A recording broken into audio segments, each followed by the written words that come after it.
ಪಾತ್ರ ಪರಿಚಯವನ್ನು ಮಾಡ್ತಾ ಇದ್ದೇವೆ. ಹಿಮ್ಮೇಳದಲ್ಲಿ ಭಾಗವತರಾಗಿ ಡಿ.ಕೆ. ಆಚಾರ್ಯ ಅಲಂಕಾರು, ಬಹುಶಃ ನಿಮ್ಗೆ ಗೊತ್ತಿರಬಹುದು. ಯಕ್ಷಗಾನದಲ್ಲಿ ಗಾನಕೋಗಿಲೆ ಎಂದೇ ಹೆಸರನ್ನು ಪಡೆದಂತಹ ಭಾಗವತರು ದಿನೇಶ್ ಅಮ್ಮಣ್ಣಯರು. ಈಗ ನಮ್ಮೊಂದಿಗೆ ಅವರಿಲ್ಲ. ಬಹುಶಃ ಅವರ ಶೈಲಿಯಲ್ಲಿ ಹಾಡುವ ಅವರ ಶಿಷ್ಯರಲ್ಲಿ ಡಿ.ಕೆ. ಆಚಾರ್ಯರೊಬ್ಬರೇ ನಮಗೆ ಕಾಣಿಸ್ತಾ ಇದ್ದಾರೆ. ಅವರು ಇವತ್ತಿನ ಈ ಕಾರ್ಯಕ್ರಮದ ಭಾಗವತಿಕೆಯನ್ನು ನಿರ್ವಹಿಸ್ತಾ ಇದ್ದಾರೆ. ಅದಲ್ಲದೆ ಯಕ್ಷಗಾನಕ್ಕಾಗಿ ಯಾವುದೇ ಅಪೇಕ್ಷೆ ಇಲ್ಲದೆ ಕಾರ್ಯಕ್ರಮದಲ್ಲಿ ತೊಡಗಿಸಿಕೊಂಡು ತನ್ನನ್ನು ಭಾಗವತನನ್ನಾಗಿ ಗುರುತಿಸಿಕೊಂಡವರು ಡಿ.ಕೆ. ಆಚಾರ್ಯರು ನಮಗೆ ಬಹಳಷ್ಟು ಆತ್ಮೀಯರು. ಅದೇ ರೀತಿ ಹಿಮ್ಮೇಳದಲ್ಲಿ ಮದ್ದಲೆ ವಾದಕರಾಗಿ ಲವಕುಮಾರ್ ಐಲಾ ಉತ್ತಮ ಮದ್ದಲೆ ವಾದಕರು, ನಾವೆಲ್ಲ ಮೆಚ್ಚುವಂಥ ಒಂದು ಮದ್ದಲೆ ವಾದಕರು. ಯಾವುದೇ ಒಂದು ಕಾರ್ಯಕ್ರಮ ಯಶಸ್ವಿ ಆಗಬೇಕು ಅಂತಿದ್ರೆ ಹಿಮ್ಮೇಳ ಗಟ್ಟಿ ಇರಬೇಕು. ಮುಮ್ಮೇಳ ಎಷ್ಟೇ ಪ್ರಬುದ್ಧವಾಗಿರಲಿ, ಹಿಮ್ಮೇಳ ಗಟ್ಟಿ ಇಲ್ಲದೆ ಇದ್ದಾಗ ಮುಮ್ಮೇಳದವರು ತನ್ನ ನಾಟ್ಯ ನೈಪುಣ್ಯತೆಯನ್ನು ತೋರುವುದಕ್ಕಾಗುವುದಿಲ್ಲ. ಆದ್ದರಿಂದ ಯಾರೇ ಮುಮ್ಮೇಳದವರಿದ್ದರೂ ಕೂಡ ಅವರನ್ನು ಕುಣಿಸುವಂಥ ಒಂದು ಚಾಕಚಕ್ಯತೆ ಲವಕುಮಾರ್ ಐಲರಲ್ಲಿದೆ. ಆದ್ದರಿಂದ ಅವರು ಇವತ್ತಿನ ಈ ಕಾರ್ಯಕ್ರಮದ ಮದ್ದಲೆಯನ್ನು ನುಡಿಸ್ತಾ ಇದ್ದಾರೆ. ಅದೇ ರೀತಿ ಚೆಂಡೆವಾದನದಲ್ಲಿ ಸುಬ್ರಹ್ಮಣ್ಯ ಭಟ್ ಚಿತ್ರಾಪುರ, ಇವರು ಕೂಡ ಉತ್ತಮ ಸಾಥನ್ನು ಕೊಡ್ತಾ ಇದ್ದಾರೆ. ಹೀಗೆ ಕಲಾವಿದರು ತನ್ನ ಕಾರ್ಯಕ್ರಮದ ನೈಪುಣ್ಯತೆಯನ್ನು ತೋರಬೇಕು ಅಂತಿದ್ರೆ ಪ್ರೇಕ್ಷಕರು ಬೇಕು. ಈಗೀಗ ನಾವು ನೋಡ್ತಾ ಇದ್ದೇವೆ ಯಕ್ಷಗಾನ ಕಾರ್ಯಕ್ರಮಕ್ಕೆ ಪ್ರೇಕ್ಷಕರು ಬಹಳಷ್ಟು ಕಡಿಮೆ ಇದ್ದಾರೆ. ಆದರೂ ನಾವುಗಳು ತಿಳಿದಂತೆ ಪೌರಾಣಿಕ ಕಥೆಗಳು ಯಾವತ್ತಿದ್ರೂ ಕೂಡ ಶಾಶ್ವತವಾಗಿ ಉಳಿಯುತ್ತದೆ ಎನ್ನುವುದಕ್ಕೆ ಕಟೀಲಿನ 7 ಮೇಳಗಳು ತನ್ನ ಸೇವೆಯನ್ನು ಮಾಡ್ತಾ ಇರುವುದು ಒಂದು ಸಾಕ್ಷಿ. ಯಾಕಂದರೆ ಪೌರಾಣಿಕ ಪ್ರಸಂಗ ನಿತ್ಯ ನೂತನ. ಇವತ್ತಿನ ಪ್ರಸಂಗವನ್ನು ನಾಳೆ ಆಡಿದರೆ ನಾಳೆ ಅವರ ಹಾಡುಗಾರಿಕೆಯೋ ಅರ್ಥಗಾರಿಕೆ ಅಥವಾ ನಾಟ್ಯ ವೈವಿಧ್ಯತೆಯು ಬೇರೆಯೇ ಆಗಿರ್ತದೆ. ಇದು ಪಾರಂಪರಿಕ ಯಕ್ಷಗಾನದ ಒಂದು ಶೈಲಿ. ಆದ್ದರಿಂದ ನಿತ್ಯವೂ ಒಂದೇ ಪ್ರಸಂಗವನ್ನು ನೋಡುವುದಕ್ಕಾಗುತ್ತದೆ. ಹಾಗಾಗಿ ಇವತ್ತಿನ ಈ ಕಾರ್ಯಕ್ರಮದ ಯಶಸ್ಸಿಗೆ ಬೇಕಾಗಿ ಹಿಮ್ಮೇಳದಲ್ಲಿ ಇವರು ದುಡಿತಾ ಇದ್ದಾರೆ. ಅದೇ ರೀತಿ ಮುಮ್ಮೇಳದಲ್ಲಿ ಪಾತ್ರಧಾರಿಗಳಾಗಿ ಸುಧಾಂಶ್ ಆಚಾರ್ಯ ಕಲ್ಲಡ್ಕ, ಅದೇ ರೀತಿ ಪುನೀತ್ ವಮದ ಪದವು ಇವರು ಪಾತ್ರವನ್ನು ನಿರ್ವಹಿಸಿದರು. ಈಗ ನಡೆದಂತಹ ಸನ್ನಿವೇಶ ಪಂಚವಟಿ. ಆ ಜಿಂಕೆಯನ್ನು ತರುವುದಕ್ಕಾಗಿ ರಾಮ ಹೋಗುತ್ತಾನೆ. ಜಿಂಕೆ ಓಡುತ್ತದೆ. ರಾಮನಿಂದ ಬಾಣ ಪ್ರಯೋಗವಾಗಿ ಜಿಂಕೆ ಅಳೆಯುತ್ತದೆ. ಆ ಬಳಿಕ ರಾವಣ ಸನ್ಯಾಸಿಯಾಗಿ ಬಂದು ಸೀತೆಯನ್ನು ಅಪಹರಿಸುವಂಥ ಸನ್ನಿವೇಶ ಮುಂದೆ ನಡೆಯುತ್ತದೆ. ಇನ್ನು ಮುಂದೆ ಸುಂದರವಾದಂಥ ಒಂದು ನಾಟ್ಯ ವೈವಿಧ್ಯವನ್ನು ನೀವು ಕಾಣುವುದಕ್ಕಿದೆ. ಇದೇ ವೇದಿಕೆಯಲ್ಲಿ ಸುಧನ್ವ ಮತ್ತು ಪ್ರಭಾವತಿ ಬಹುಶಃ ಯಕ್ಷಗಾನ ರಂಗದ ಬಹಳ ನಾಟ್ಯಕ್ಕೂ ಅರ್ಥಗಾರಿಕೆಗೂ ಭಾವಪೋಷಣೆಗೂ ಹೇಳಿ ಮಾಡಿಸಿದಂತಹ ಒಂದು ಸನ್ನಿವೇಶ ಸುಧನ್ವ ಮತ್ತು ಪ್ರಭಾವತಿ. ಈ ಒಂದು ಸುಧನ್ವ ಪ್ರಭಾವತಿಯ ಪಾತ್ರ ಈ ರಂಗದಲ್ಲಿ ಈಗ ಕಾಣಿಸಲಿಕ್ಕಿದೆ. ಅದರ ನಾಟ್ಯ ವೈವಿಧ್ಯವನ್ನು ಕಾಣಬೇಕು, ಕಣತುಂಬಿಕೊಳ್ಳಬೇಕು. ಅದೇ ರೀತಿ ಆ ಬಳಿಕ ಈಶ್ವರ ಮತ್ತು ಪಾರ್ವತಿ ದಕ್ಷಿಣ ಯಾಗದ ಸನ್ನಿವೇಶದ ಕುರಿತು ಹೋಗಬೇಕು ಎಂಬ ಹಾಗೆ ಪಾರ್ವತಿ ಹಠ ಹಿಡಿಯುವಂಥ ಒಂದು ಸನ್ನಿವೇಶ, ಆ ಒಂದು ಸನ್ನಿವೇಶದ ಚಿತ್ರಣ ಈ ವೇದಿಕೆಯಲ್ಲಿ ಅನಾವರಣಗೊಳ್ಳಲಿಕ್ಕಿದೆ. ಈ ಕಾರ್ಯಕ್ರಮಗಳಿಗೆ ತಾವುಗಳು ನೆರೆದಿದ್ದೀರಿ. ಬಹುಶಃ ಇಷ್ಟವರೆಗಿದ್ದ ನೀವುಗಳು ಇನ್ನು ಮುಂದೆಯೂ ಕೊನೆಯವರೆಗೆ ಕುಳಿತು ಕಾರ್ಯಕ್ರಮವನ್ನು ವೀಕ್ಷಿಸಬೇಕು, ಯಶಸ್ವಿಗೊಳಿಸಬೇಕು. ಯಾವುದೇ ಒಂದು ಕಲಾವಿದ ಬೇರೆ ಯಾವುದೇ ಅಪೇಕ್ಷೆಯನ್ನು ಇಟ್ಟುಕೊಳ್ಳುವುದಿಲ್ಲ. ಪ್ರೇಕ್ಷಕರು ಬೇಕು, ಕಾಣಬೇಕು, ಕಣತುಂಬಿಕೊಳ್ಳಬೇಕು, ಪ್ರಚಾರ ಪಡೆಯಬೇಕು. ಆ ಮೂಲಕ ತಮ್ಮ ನೈಪುಣ್ಯತೆಯನ್ನು ತೋರುವುದಕ್ಕೆ ಒಂದು ಅವಕಾಶ ಬೇಕು ಅಂತ ಆಶಿಸ್ತಾರೆ. ಕಲಾವಿದರಿಗೆ ಕೊಡಬಹುದಾದಂಥ ಸಂಭಾವನೆ ಇದೇ ಹೊರತು ಮತ್ತೇನೂ ಅಲ್ಲ. ಆದ್ದರಿಂದ ತಾವುಗಳು ಕೊನೆಯವರೆಗೆ ಕಾರ್ಯಕ್ರಮವನ್ನು ವೀಕ್ಷಿಸಬೇಕು. ಅದೇ ರೀತಿ ಇವತ್ತು ಈ ಕಾರ್ಯಕ್ರಮವನ್ನು ನಿರ್ವಹಿಸುವ ಈ ಒಂದು ವೇದಿಕೆ ನಮಗೆ ಬಹಳಷ್ಟು ಪ್ರಿಯ. ಯಾಕಂದರೆ ಎರಟಾಡಿ ವಿಷ್ಣುಮೂರ್ತಿ ದೇವಸ್ಥಾನದ ದೇವರ ಸನ್ನಿಧಾನದಲ್ಲಿ ನಡೆಯುತ್ತಾ ಇರುವ ಕಾರ್ಯಕ್ರಮ. ಮೇಲಾಗಿ ನಾವು ನೆನಪಿಸಿಕೊಳ್ಳಬೇಕಾದಂಥ ಒಂದು ಶಕ್ತಿ ಪೇಜಾವರ ಕೀರ್ತಿಶೇಷ ಪೇಜಾವರ ವಿಶ್ವೇಶ್ವತೀರ್ಥ ಶ್ರೀಪಾದರು. ಯಕ್ಷಗಾನಕ್ಕೆ ಹಲವಾರು ಅವಕಾಶವನ್ನು ಕೊಟ್ಟಂತಹ ಒಬ್ಬ ಮಹಾನ್ ಯೋಗಿ ಅಂತ ಹೇಳಬಹುದು. ನಮಗೆ ರಾಮಕುಂಜ ಶಾಲೆಯಲ್ಲಿ ತರಬೇತಿ ತರಗತಿಯನ್ನು ನಡೆಸುವುದಕ್ಕೆ ಅವಕಾಶವನ್ನು ಕೊಟ್ಟವರು ಪೇಜಾವರ ವಿಶ್ವೇಶ್ವರ ತೀರ್ಥರು. ಉಡುಪಿಯ ರಾಜಾಂಗಣದಲ್ಲೂ ಕಾರ್ಯಕ್ರಮವನ್ನು ಕೊಟ್ಟಿದ್ದಾರೆ. ಅವರನ್ನು ಯಾವ ಕಾಲಕ್ಕೂ ನಾವು ಮರೆಯುವ ಹಾಗಿಲ್ಲ. ಯಕ್ಷಗಾನಕ್ಕಾಗಿ ಕೊಡುವ ಕೊಡುಗೆ ಅಪಾರವಾದುದು. ರಾಮಕುಂಜದ ಇಂಗ್ಲಿಷ್ ಮೀಡಿಯಮಲ್ಲಿ ವಾರ್ಷಿಕೋತ್ಸವ ನಡೆಯುವ ಸಂದರ್ಭ ಅವರು ಕೇಳಲಿಕ್ಕುಂಟು, ಯಕ್ಷಗಾನ ಎಷ್ಟೊತ್ತಿಗೆ ಆರಂಭ ಆಗುತ್ತದೆ. ಯಕ್ಷಗಾನ ಆರಂಭ ಆಗುವ ಹೊತ್ತಿಗೆ ಬಂದು ಕೂತ್ರೆ ಯಕ್ಷಗಾನ ಮುಗಿದ ಕೂಡಲೇ ತೆರಳುತ್ತಾ ಇದ್ರು ಪೇಜಾವರ ವಿಶ್ವೇಶ್ವರ ತೀರ್ಥರು. ಅಂತಹ ಒಂದು ತೀರ್ಥರ ಇದ್ದಂಥ ಈ ಪ್ರದೇಶದಲ್ಲಿ ಕಾರ್ಯಕ್ರಮವನ್ನು ಕೊಡುತ್ತಾ ಇರುವುದು ನಮಗೆ ಬಹಳಷ್ಟು ಸಂತೋಷ, ಬಹಳಷ್ಟು ಹೆಮ್ಮೆ.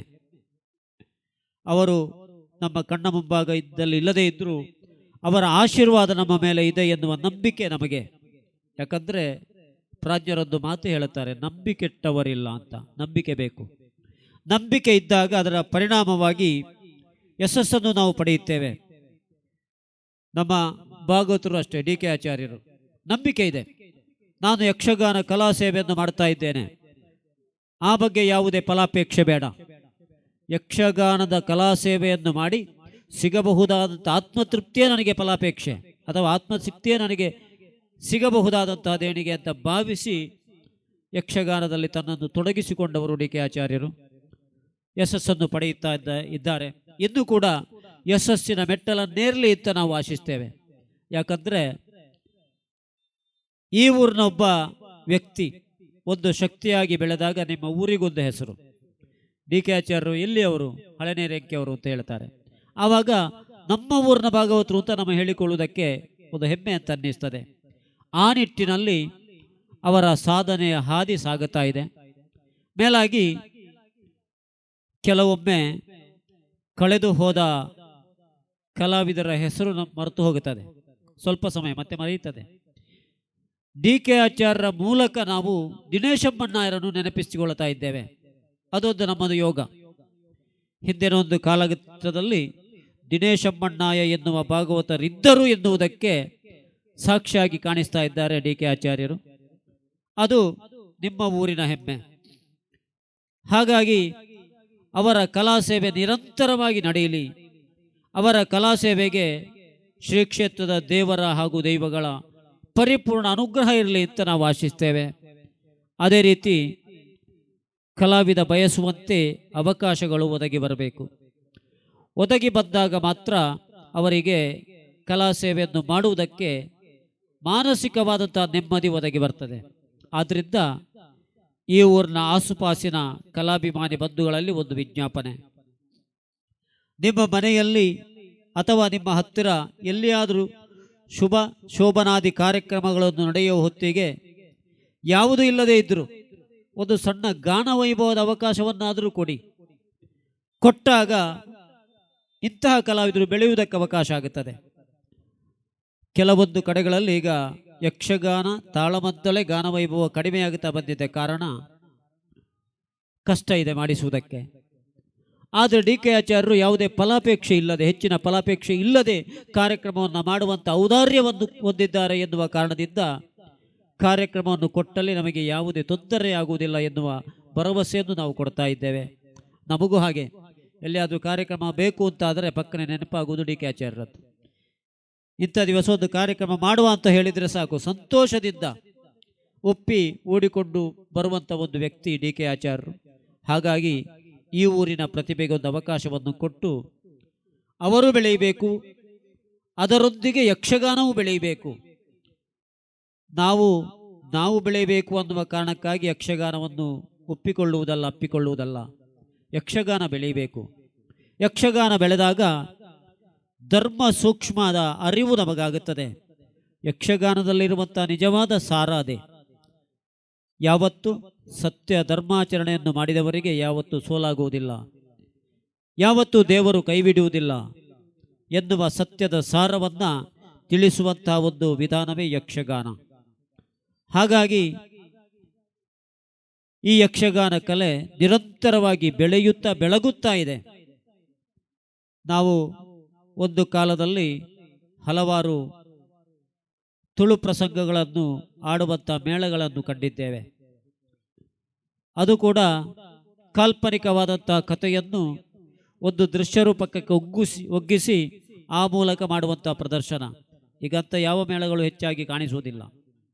ಯಾಕಂದರೆ ಪರಂಪರೆಯ ಯಕ್ಷಗಾನ ನೈಜವಾದಂತಹ ಕಥೆಯನ್ನು ಬಿಂಬಿಸುವಂತಹ ಒಂದು ಪ್ರದರ್ಶನ ಅದು ಯಶಸ್ಸನ್ನು ಕಾಣುತ್ತದೆ ಎನ್ನುವುದಕ್ಕೆ ಇದೊಂದು ಉದಾಹರಣೆ.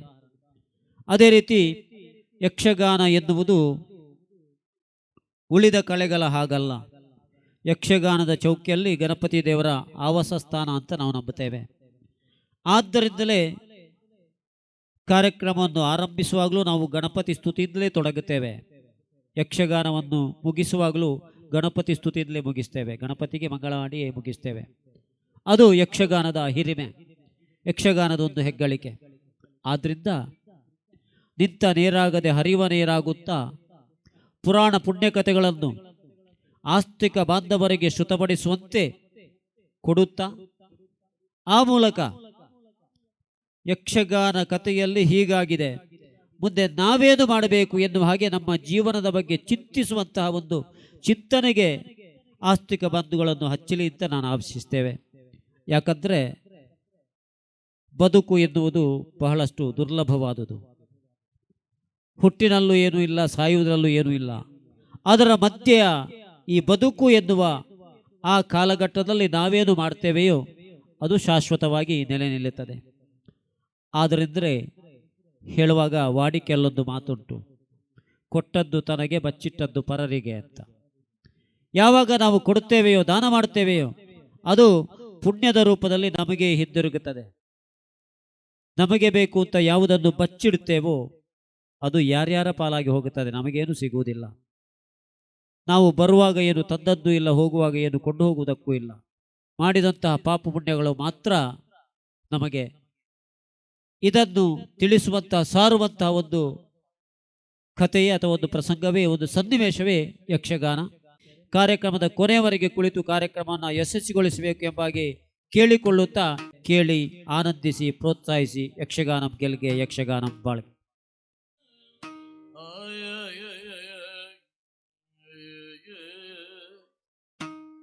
ಮುದದಿಂದ ನಿನ್ನ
ಅಂಬಿಕಾ ಸುತ ವಿಘ್ನರಾಜನ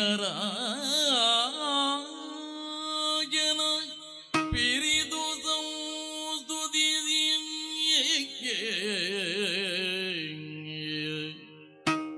ಅಂಬುನಿಧಿಯ ಆತ್ಮಜಿಗೆ ಕೈ ಮುಗಿದು ಅಂಬುಜಾಸನ ವಾಣಿಯರ ಪಾದಾಂಬುಜಗೆ ಬುಡಮಡುದ ವರ್ಣಿಬೆನಿ ಕಥಾಮೃತವ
ಅಯೋಧ್ಯೆಯಿಂದ ಹೊರಟು ಬಂದವರು ನಾವು. ಮುಂದಕ್ಕೆ ನಾನು, ಹಿಂದಕ್ಕೆ ಲಕ್ಷ್ಮಣ, ನಡುವಲ್ಲಿ ಸೀತೆಯಾದಂತಹ ನೀನಿದ್ದೀಯ. ಬಂದು ಸೇರಿದಂತಹ ಸ್ಥಳ ನೋಡಿದೇನೆ ನೋಡಿ ನಿರ್ಮಲ ಜಲ ಸಮೀಪದಿ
ರಚಿತವಂತೆ, ನಡುವಲ್ಲಿರುವಂತಹ ಜೀವನವು ಲಿಖಿತವಂತೆ. ಎಲ್ಲಿಯ ಅಯೋಧ್ಯೆ, ಎಲ್ಲಿಯ ಅಡವಿ. ಅಯೋಧ್ಯೆಯ ಮಧುವಣಗಿತ್ತಿಯಂತೆ ಶೃಂಗಾರಗೊಂಡಿತ್ತು. ಎತ್ತ ನೋಡಿದರತ್ತ ಹರ್ಷೋದ್ಗಾರ. ಅಯೋಧ್ಯೆಯ ಪುರಜನತೆ ಎಲ್ಲರೂ ಸಂತೋಷದ ಸಾಗರದಲ್ಲಿ ಮಿಂದೇಳುತ್ತಾ ಇದ್ದರು. ಯಾವ ಕಾಲ? ನಾಳೆ ನನ್ನ ಪಟ್ಟಾಭಿಷೇಕ. ಹಿಂದಿನ ದಿನ ಅಯೋಧ್ಯೆಯ ಪುರಜನತೆಯ ಸಂತಸದ ಸಾಗರದಲ್ಲಿ ಮಿಂದೇಳುತ್ತಿರುವಂತಹ ಸಂದರ್ಭದಲ್ಲಿ ಬರಸಡಿಲೇ ಬಡಿದಂತೆ ತಾಯಿಯಾದಂತಹ ಕೈಕಾಮಾತೆ ಆಡಿದಂತಹ ಮಾತು, ರಾಮನು 14 ವರ್ಷಗಳ ಕಾಲ ವನವಾಸಕ್ಕೆ ಹೋಗಬೇಕು. ಅಷ್ಟು ಮಾತ್ರವಲ್ಲ, ಪಟ್ಟವು ಭರತನಿಗಾಗಬೇಕು. ಇದು ತಂದೆಯವರಿಂದ ಬಂದಂತಹ ವಾಕ್ಯ. ನಮಗೆ ಪಿತೃವಾಕ್ಯ ಪರಿಪಾಲನೆಗೆ ಬೇಕಾಗಿ ನಾನೇ ಅಡವಿಗೆ ಹೊರಟು ನಿಂತವ. ಆದರೆ ಏನು ಮಾಡುವುದು? ಒಂದು ಅಯೋಧ್ಯೆಯ ರಾಜನ ಮನೆಯಲ್ಲಿ 2 ತೊಟ್ಟಿಲಂತೆ, 3 ಮಡದಿಯರಿಂದ 4 ಮಕ್ಕಳಂತೆ. ಆ 2 ತೊಟ್ಟಿಲಿನಲ್ಲಿ ಒಂದು ತೊಟ್ಟಿಲಿನಲ್ಲಿ ರಾಮ ಲಕ್ಷ್ಮಣರನ್ನು, ಮತ್ತೊಂದು ತೊಟ್ಟಿಲಿನಲ್ಲಿ ಭರತ ಶತ್ರುಘ್ನರನ್ನು ತೂಗಿ ಆಡುತ್ತಿದ್ದರಂತೆ. ಅಂದಿನಿಂದ ಇಂದಿನವರೆಗೂ ಸದಾ ಕಾಲ ನಿನ್ನ ಜೊತೆಗೆ ನಾನಿರುವವ ಲಕ್ಷ್ಮಣ, ಆದ್ದರಿಂದ ನಿನ್ನ ಹಿಂದಕ್ಕೆ ನಾನೂ ಬರುತ್ತೇನೆ ಎಂದು ನನ್ನ ಹಿಂದೊತ್ತಿ ಬಂದಿದ್ದಾನಲ್ಲ ಲಕ್ಷ್ಮಣ. ಆದರೆ ನೀನು ಮಿಥಿಲೆಯ ಮಹಾರಾಣಿಯ ಯುವರಾಣಿಯಾಗಿ ಬೆಳೆದವಳು, ನನ್ನೊಂದಿಗೆ ಬರುತ್ತಾ ಮಹಾರಾಣಿಯಾಗುವಂತಹ ಸರ್ವ ಕನಸನ್ನು ಕಂಡವಳು ನೀನು. ಆದರೆ ಏನು ಮಾಡುವುದು? ಅಡವಿಗೆ ಹೋಗುವಂತಹ ಹೊತ್ತು ತಡ ಮಾಡದೆ ಸಹಧರ್ಮಿಣಿಯಾಗಿ ಇದು ಮಡದಿಯಾದಂತಹ ನನ್ನ ಕರ್ತವ್ಯ ಎಂದು ನನ್ನ ಜೊತೆಗೆ ಬಂದವಳು ನೀನು. ಬಂದು ಚಿತ್ರಕೂಟವನ್ನು ಸೇರಿದೆವು. ತಮ್ಮನಾದಂತಹ ಭರತನ ಆಗಮನವಾಯಿತು, ಪಾದುಕ ಪ್ರಧಾನವಾಯಿತು. ತಂದೆಯಾದಂತಹ ದಶರಥ ಮಹಾರಾಜರ ಅಂತ್ಯದ ಸುದ್ದಿಯೂ ತಿಳಿಯಿತು. ಬೇಕಾದಂತಹ ಅಂತ್ಯ ಕಾರ್ಯಗಳನ್ನು ಇದ್ದಲ್ಲಿಂದಲೇ ಮಾಡಿದ್ದೇವೆ. ಬಂದು ಸೇರಿದಂತಹ ಸ್ಥಳ ಪಂಚವಟ ವೃಕ್ಷಗಳು ಸೇರಿದಂತಹ ಪ್ರದೇಶದ ಮಧ್ಯಭಾಗ, ಪಂಚವಟಿ ಪ್ರದೇಶ. ತಮ್ಮನು ತುಸು ದೂರಕ್ಕೆ ಹಣ್ಣುಗಳನ್ನು ತರಲು ಹೋಗಿದ್ದಾನೆ. ಸಮೀಪದಲ್ಲೇ ಇರುವಂತಹ ಹಣ್ಣುಗಳನ್ನು ನಾನು ಆಯ್ದು ತರಿಸುತ್ತೇನೆ. ಇಲ್ಲೇ ಇದ್ದುಕೋ.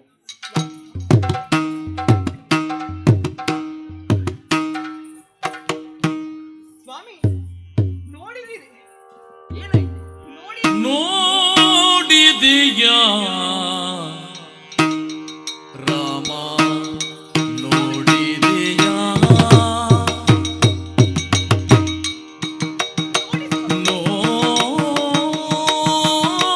ನೋಡಿದೆಯಾ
ಪಿತೃವಾಕ್ಯ ಪರಿಪಾಲನೆಗಾಗಿ ಹ, ಕಾನನವನ್ನು ಬಂದು ಸೇರಿದವರು ನಾವಿದ್ದೇವೆ. ಸತ್ಯವಲ್ವೇ? ನಿಮ್ಮನ್ನೇ ಅನುಸರಿಸುತ್ತಾ ಬಂದವಳು ನಾನಿದ್ದೇನೆ. ಸತ್ಯ ಧರ್ಮವೇ ಅದಲ್ವೇ? ಹ, ಕಷ್ಟದಲ್ಲಾಗಲಿ ಸುಖದಲ್ಲಾಗಲಿ ಸಹಭಾಗಿತ್ವವನ್ನು ಪಡೆಯುವುದು ನಮ್ಮ ಧರ್ಮ, ಹ, ನಮ್ಮ ಕರ್ತವ್ಯವೂ ಹೌದು. ಸಂಸ್ಕಾರವನ್ನು. ಅಲ್ವೇ ಸ್ವಾಮಿ? ಈ ಪ್ರದೇಶವನ್ನು ಬಂದು ಸೇರಿ ಹ, ಅದೆಷ್ಟೋ ದಿವಸಗಳೇ ಕಳೆದು ಹೋಯಿತು. ಹ, ಆದರೆ ಇಂದು ಕಂಡಂತಹ ಕೌತುಕವನ್ನು ಇಷ್ಟರವರೆಗೆ ಕಂಡಿದ್ದಿಲ್ಲ. ಹೌದು. ನೀನನ್ನು ನೋಡುತ್ತಾ ಇದ್ದೀರಾ, ನಾನು ಅತ್ತಿಂದಿತ್ತ ಇತ್ತಿಂದಿತ್ತ ಜಿಗಿಯುತ್ತಾ ಇದ್ದೀಯಾ, ಏನನ್ನು ಕಂಡೆ? ಸ್ವಾಮಿ, ಹ, ನೀವು ಏನನ್ನು ಇಲ್ಲಿ ಕಾಣಲಿಲ್ಲ. ಏನು ತೋರಿಸಿ. ಓ ಅತ್ತ ಕಣ್ಣಾಹಿಸಿಯಂತೆ ಸಣ್ಣದಾದಂತಹ ಜಿಂಕೆ ಮರಿ ಓಹೋ, ಬಂಗಾರದ ಮೈಬಣ್ಣದಿಂದ ಹೊಳೆಯುತ್ತಾ ಉಂಟು. ಹ, ಒಂದೊಮ್ಮೆಗೆ ಓ ಅಲ್ಲಿ ಕಾಣ ಸಿಕ್ಕರೆ ಹ್ಮ್, ಇನ್ನೊಮ್ಮೆ ಓ ಇಲ್ಲಿ ಕಾಣ ಸಿಗುತ್ತಾ ಉಂಟು. ನಿಂತಲ್ಲಿ ನಿಲ್ಲುವುದಿಲ್ಲ, ಅತ್ತಿಂದಿತ್ತ ಓಡಾಡುತ್ತಾ ಉಂಟು. ಯಾಕೋ ಏನೋ ಗೊತ್ತಿಲ್ಲ. ಹ, ಅದನ್ನು ನೋಡುತ್ತಾ ಇರುವಾಗ ಹ, ಅದನ್ನೇ ನೋಡಬೇಕು, ಅದರ ಜೊತೆಯಾಗಿ ಕುಣಿದಾಡಬೇಕು, ಎತ್ತಿ ಮುದ್ದಾಡಿಸಬೇಕೆನ್ನುವಂತಹ ಬಯಕೆ ನನ್ನದು. ಓಹೋ, ಅಷ್ಟು ಮಾತ್ರವಲ್ಲ, ಮತ್ತೆ ಗಮನಿಸಿದ್ರೆ ಸ್ವಾಮಿ, ಏನು? ನಾ ಹಾಕುವಂತಹ ತಾಳಕ್ಕೆ ಸರಿಯಾಗಿ ಹ, ತನ್ನಂಗ ದಿನ್ನಂಗ ತಕ್ಕಿಟ ತೋಯಿನುವ ಹಾಗೆ ಹ, ನಾಟ್ಯವನ್ನಾಡುತ್ತಾ ಉಂಟು. ನೀನು ಕುಣಿದಂತೆ ಕುಣಿಯುತ್ತಾ ಉಂಟು. ಹೌದು ಪ್ರಭು. ಹ. ಅಷ್ಟು ಮಾತ್ರವಲ್ಲ, ಮತ್ತೆ ಅದರ ಕಾಲುಗಳನ್ನು ಗಮನಿಸಿಯಂತೆ ಏನು? ಗೊರಸುಗಳು ಇರಬೇಕಾದಂತಹ ಜಾಗದಲ್ಲಿ ಹ, ಸಣ್ಣ ಸಣ್ಣ ಕಾಲ ಬೆರಳುಗಳು ಗೋಚರಿಸುತ್ತಾ ಕಾಲ ಬೆರಳುಗಳು ಗೋಚರಿಸುತ್ತಾ ಇದೆ. ಹೌದು, ಹ, ಪಂಚವರ್ಣಗಳಿಂದ ಕಂಗೊಳಿಸುತ್ತಾ ಉಂಟು. ಹ್ಮ್, ಅದು ಕುಣಿಯುತ್ತಾ ಇದ್ರೆ, ಹ್ಮ್, ಅದರ ಆ ಆಟವನ್ನು ನೋಡ್ತಾ ಇದ್ರೆ ಹ್ಮ್, ನನ್ನ ಮನಸ್ಸೇ ಮುದಗೊಳ್ಳುತ್ತಾ ಉಂಟು. ಹ್ಮ್. ಪ್ರಭು, ಏನು ಹೇಳುವಂತೆ ಮನ ಮಾಡುತ್ತಾ ಇದ್ದೀಯ? ಹೌದು. ಹ, ಇಷ್ಟು ಮಾತ್ರವಲ್ಲ, ಮತ್ತೇನೆ? ಇನ್ನೊಂದು ಬಯಕೆ ನನ್ನಲ್ಲುಂಟು. ಏನೇ ಅದು? ಸ್ವಾಮಿ, ಜಗದೇಕ ವೀರನೇ ಕೈಯ ನೀವಲ್ವೇ? ಮುಗಿದು ಬೇಡುವೆ ತಮ್ಮಯ್ಯ. ಸ್ವಾಮಿ, ಏನಿದು?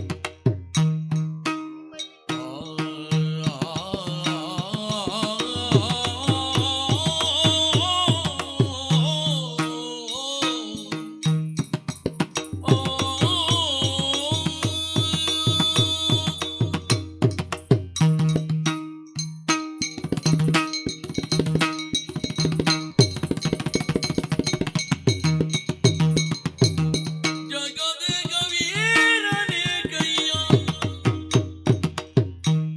ಮುಗಿದು ಬೇಡುವೆ ತಮ್ಮಯ್ಯ. ಏನು? ಹಗಲು ರಾತ್ರಿ ಕುಣಿಸಿಕೊಂಡು ಸೊಗದೊಳಿರುವೆ ಜೊತೆಗೆ ನಾನು. ಹಗಲು ರಾತ್ರಿ ಕುಣಿಸಿಕೊಂಡು ಸೊಗದೊಳಿರುವೆ ಜೊತೆಗೆ ನಾನು. ಸುಗುಣ ನಿನಗೆ ನಾಬೇಕೆಂಬ ಬಗೆಯಲ್ಲಿ ಬೇಗ ಬಿದ್ದ ರಗಲಿ ಹೋಗ ಓಡ ಮುನ್ನ ಕಿಡಿದು ಮೋಹನ್ನ. ಜಗದೇಕ ವೀರನೇ ಕೈಯ ಮುಗಿದು ಬೇಡುವೆ ತಮ್ಮಯ್ಯ.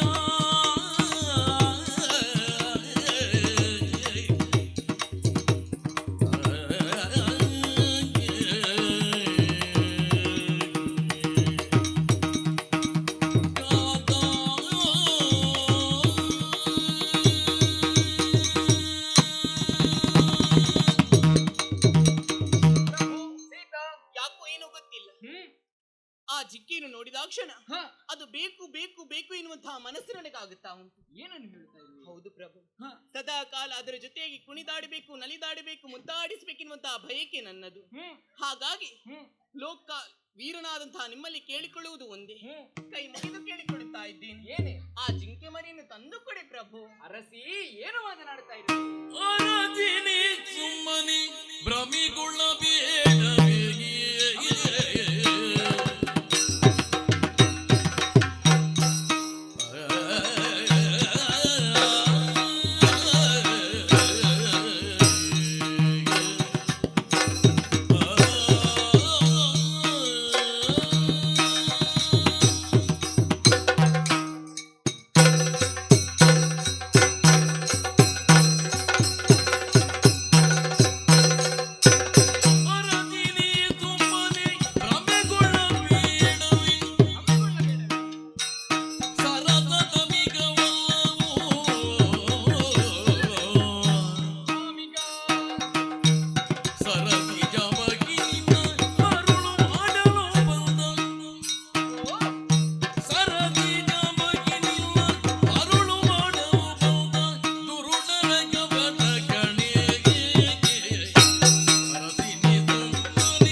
ಮಾಡಬೇಕಾಗಿದ್ದವಳು ನೀನು, ಆದ್ರೆ ನನ್ನ ಜೊತೆಗೆ ಕಾರಣಕ್ಕೆ ಬಂದವಳು.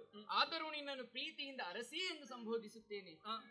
ತುಸು ದೂರದಲ್ಲೇ ಇದ್ದಂತಹ ಹಣ್ಣುಗಳನ್ನು ತರಬೇಕು ಎಂದಾಕ್ಷಣ ದೂರದಿಂದ ಕಾಣುವಂತಹ ಜಿಂಕೆಯನ್ನು ಏನು ಹೇಳಿದೆ ನೀನು? ಅದನ್ನು ಹೊಗಳುತ್ತಾ ಹೊಗಳುತ್ತಾ ಕಾಲ ಗೊರಸುಗಳಿಲ್ಲ ಬೆರಳುಗಳಿವೆ. ಹೌದು, ಯಾವುದಾದರೂ ಜಿಂಕೆಗೆ ಕಾಲಲ್ಲಿ ಗೊರಸುಗಳ ಬದಲಾಗಿ ಬೆರಳುಗಳಿವೆಯೇ? ಆ ಹೊತ್ತಿಗಾದಲ್ಲಿ ನೀನು ಅರ್ಥ ಮಾಡಿಕೊಳ್ಳಬೇಕಿತ್ತು, ಆ ಜಿಂಕೆ ನಮಗೆ ತರವಾದುದಲ್ಲ. ಹಾಗಂತಾದ್ರೆ ಅದು ಸರಸದ ಮಿಗವಲ್ಲ, ಮತ್ತೆ ಯಾವ ಮಿಗ? ಇದು ಕಪಟದ ಆಕೃತಿಯ ಮಿಗ. ನಾವು ಬರುವಾಗಲೇ ನಮಗೆ ಸಿಕ್ಕಿದಂತಹ ಮುನಿಗಳು ಹೇಳಿದ್ದಾರೆ, ಕಾರಣದಲ್ಲಿರುವೆ ರಾಮ, ಈ ಕಾರಣವನ್ನು ಹಿಂದೊಮ್ಮೆ ಆಳಿದವರು ರಾಕ್ಷಸರು. ಅವರ ಕಪಟದ ಯಾವುದೇ ರೀತಿಯಾದಂತಹ ತಂತ್ರಕ್ಕೆ ನೀನು ಒಳಗಾಗಬೇಡ, ಇದು ಕಪಟದ ಮಿಗವಾಗಿದೆ. ಆದ್ದರಿಂದ ರಸಿ, ಅದು ಬೇಡವೇ ನಿನಗೆ? ಬೇಡ ಸ್ವಾಮಿ, ಈ ರೀತಿಯಾಗಿ ಆಡಬೇಡಿ. ಯಾಕೆ?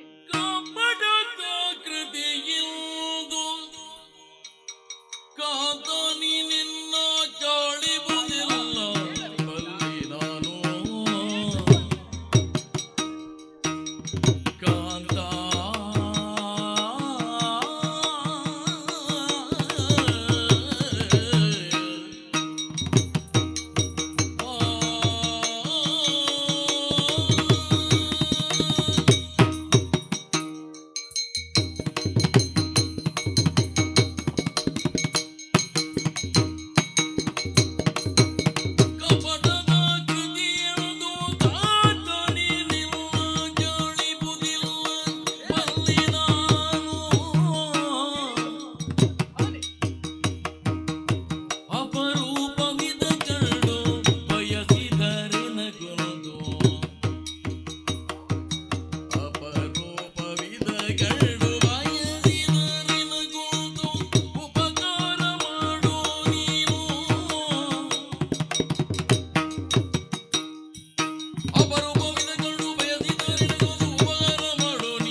ಅದನ್ನೇ ಆಡುವುದು ನಾನು. ಇಷ್ಟರವರೆಗೆ ಈ ಸೀತೆ ನಿಮ್ಮಲ್ಲಿ ಏನನ್ನು ಕೇಳಿದವಳಲ್ಲ, ಏನನ್ನು ಬೇಡಿದವಳಲ್ಲ.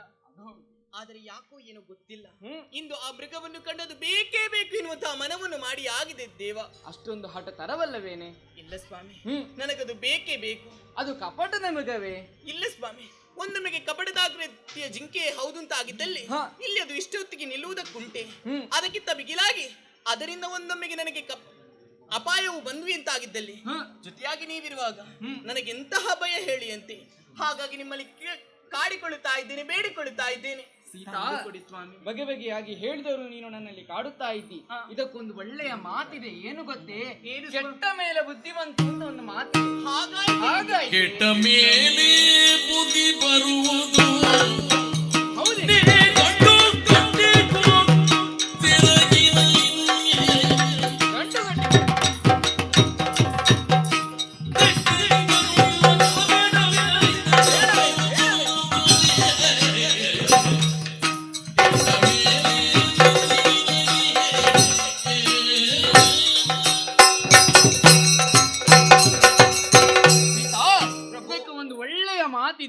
ಕೆಟ್ಟ ಮೇಲೆ ಬುದ್ಧಿವಂತು. ಈ ಹಿಂದೆ ನಡೆದಂತಹ ಪ್ರಕರಣವನ್ನು ನೀನು ಕಂಡಲ್ವೇನೆ? ಶೂರ್ಪನಖಿ, ಮಾಯಾ ಶೂರ್ಪನಖಿ ಬಂದಿದ್ದಳು. ಅದು ದುಷ್ಟರ ಮಾಯೆ ಎಂಬುದು ನಮಗೆ ಮತ್ತೆ ಅರಿವಾದದ್ದು. ಅಷ್ಟರವರೆಗೆ ಬಂದಂತಹ ಆಕೆ ತರುಣಿ ಎಂದೇ ಭಾವಿಸಿದ್ದು ನಾವು. ಇದು ರಾಕ್ಷಸರ ಕಪಟ. ಆದ್ದರಿಂದ ಸೆರಗಲ್ಲಿ ಗಂಟಿಟ್ಟು ಹೇಳಿಕೊಳ್ಳುವಂತಹ ಮಾತಿದು. ನಾನು ಹೇಳುವಂತಹ ಮಾತನ್ನು ಸೆರಗಲ್ಲಿ ಗಂಟಿನಲ್ಲಿ ಹಾಕಿಟ್ಟುಕೋ. ಇದು ಕಪಟದ ಮೃಗ, ಇದು ದುಷ್ಟರ ಮಾಯೆ, ಇದಕ್ಕೆ ಒಳಗಾಗಬೇಡವೇ? ಪ್ರಭು, ಆ ರೀತಿಯಾಗಿ ಹೇಳದಿರಿ. ಎಷ್ಟು ಜಾಲಿಸಿದರು ನಾನೇ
ಮೃಗವನ್ನು ಬಯಸಿದ್ದು ನಾನು ತಪ್ಪಿ, ನನಗದು ಬೇಕೇ ಬೇಕು.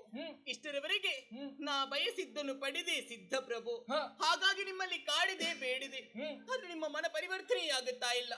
ನನ್ನ ಮಾತುಗಳಿಂದ ಒಂದೊಮ್ಮೆಗೆ ನಿಮಗೆ ಕೋಪ ಬಂದರೂ ಕೂಡ ಬರಲಿ, ಆ ಜಿಂಕೆ ಮಾತ್ರ ನನಗೆ ಬೇಕು ಬೇಕು ಬೇಕಷ್ಟೇ. ಚಂಚಲಾಕ್ಷಿಯೇ ಏನೇ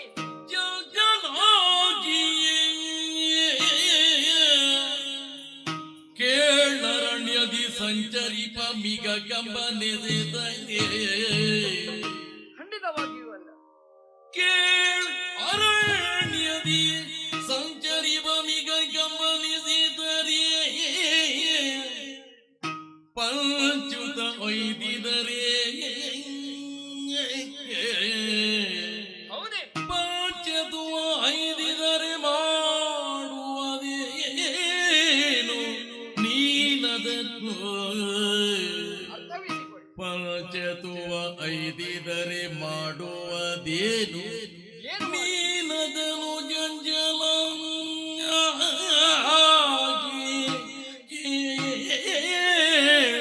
ಅರಣ್ಯದಿ ಸಂಚರಿವ ಮಿಗ ಕಂಪನಿಸಿದರೆ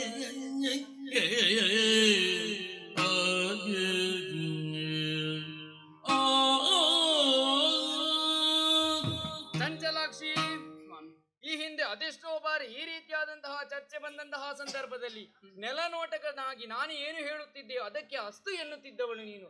ಆದರೆ ಇಂದು ಹಾಗಲ್ಲ, ಪರಿಪರಿಯಾಗಿ ನನ್ನನ್ನು ಬೇಡುತ್ತಾ ಇದ್ದೀಯ, ನನ್ನನ್ನು ಕಾಡುತ್ತಾ ಇದ್ದೀಯ. ಕಾಣುವಂತಹ ಮಿಗ ನನಗೆ ಬೇಕೇ ಬೇಕು ಎನ್ನುವಂತೆ ಹಠ ಹೊಟ್ಟಿ ನಿಂತಿದ್ದೀಯ. ಏನು ಮಾಡುವುದೇ? ಒಂದು ವೇಳೆ ನಾನು ಹಿಡಿದುಕೊಂಡು ಬಂದೆ ಎಂದಾದರೂ ಅದರಿಂದ ಕೇಡು ಬಂತು ಎಂದಾದರೆ ಅದನ್ನು ಮುಂದೆ ನಿವಾರಣೆ ಮಾಡುವವರಾರು? ಯಾಕೆ ಈ ಹಿಂದೆ ಬಂದಂತಹ ಕೇಡುಗಳನ್ನು ನೀನೆ ನಿನ್ನ ಕಣ್ಣಾರೆಯಾಗಿ ಕಂಡವಳಿದ್ದೀಯ, ಆದರೂ ಈ ಹೊತ್ತಿಗೆ ಹಠ ಮಾಡುತ್ತಾ ಇದ್ದೀಯ. ಚಂಚಲಾಕ್ಷಿಯೇ, ನಿನ್ನಲ್ಲಿ ಕಡೆಯ ಬಾರಿ ಕೇಳುತ್ತಾ ಇದ್ದೇನೆ, ಆ ಮಿಗದ ಆಸೆಯನ್ನು ಬಿಡೆ. ಇಷ್ಟು ಬಾರಿ ನೀನು ಹಠ ಮಾಡುವುದಕ್ಕೆ ಕಾರಣ ಆ ದುಷ್ಟರ ಮಾಯೆ, ಅದನ್ನು ನೀನು ಅರ್ಥ ಮಾಡಿಕೊ. ಕಾಡಿನಲ್ಲಿ ಅದೆಷ್ಟೋ ಪ್ರಾಣಿಗಳಿವೆ, ಅದನ್ನು ನೋಡು, ಯಾವುದಾದರೂ ಆ ಪ್ರಾಣಿ ಈ ಪ್ರಾಣಿ ಅಂತ ಇದೆಯೇ? ಆವಾಗಲೇ ನೀನು ಅರ್ಥ ಮಾಡಿಕೊಳ್ಳಬೇಕು, ಇದು ದುರುಳರ ಮಾಯೆ. ಬೇಡವೇನೆ? ಇಲ್ಲ ಸ್ವಾಮಿ, ನನಗದು ಬೇಕು ಎನ್ನುವ ಹಾಗೆ ಮನವನ್ನು ಮಾಡಿ ಆಗಿದೆ ನಾನು. ಪಂಚಬಾಣನ ಬಿದತಿಯೇ ಕೇಳದು ವಂಜಿಸುತ್ತ ಮಿಗ ಪಡೆದುದಾದರೆ ಪಂಚಬಾಣನ ಪಿತನಿಗೆ ಕೇಳದು ವಂಜಿಸುತ್ತ ಮಿಗ ಮಡಿದುದಾದರೆ ಕಂಚು ಕವ ರಚಿಸುವೆನು, ಚರ್ಮವ ತೆಗೆದು ತೋಷದಲ್ಲಿ ಹೌದು ಸ್ವಾಮಿ, ಕಂಚು ಕವ ರಚಿಸುವೆನು,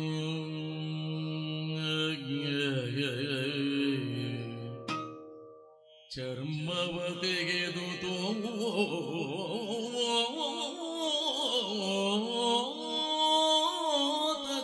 ತೋಯದಲಿಯೇ ಪಂಚಬಾಣನ ಬಿದನಿಗೆ ಜಾನಕಿ, ನನಗದೇನು ಗೊತ್ತಿಲ್ಲ, ಅದು ಬೇಕು ಎನ್ನುವಂತಹ ಮನವನ್ನು ಮಾಡಿ ಆಗಿದೆ.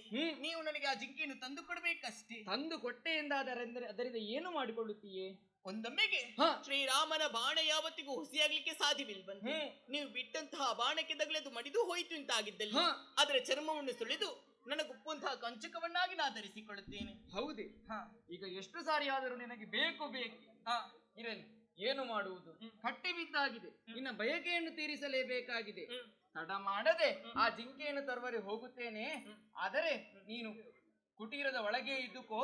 ಲಕ್ಷ್ಮಣ, ನಾನು ಬರುವಲ್ಲಿಯವರೆಗೆ ಸೀತೆಯನ್ನು ಕಾಯ್ದಿರಿಸುವಂತಹ ಜವಾಬ್ದಾರಿ ನಿನಗೆ. ಜಿಂಕೆಯನ್ನು ತರುವರೆ ಹೊರಡುತ್ತೇನೆ.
ಜನನಿ ಸೋದರಿಯರ ಬೀಳ್ಕೊಂಡು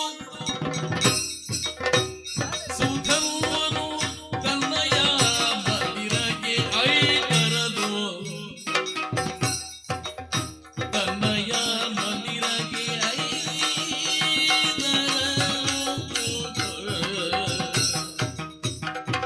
ಸೋದರಿಯರ ಬೀಳ್ಕೊಂಡು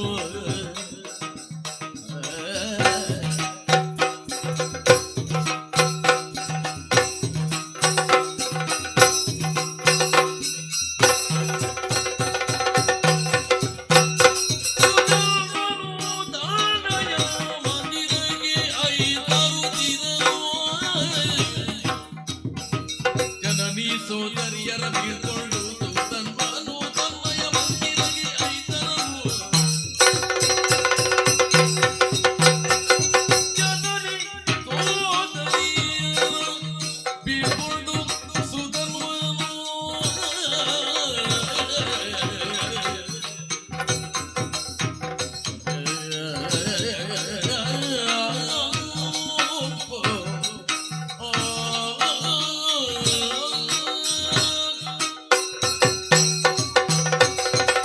ಜಯ ನಮೋ ಶ್ರೀಹರಿ. ರಕ್ಷಿಸು ತಂದೆ ರಕ್ಷಿಸು.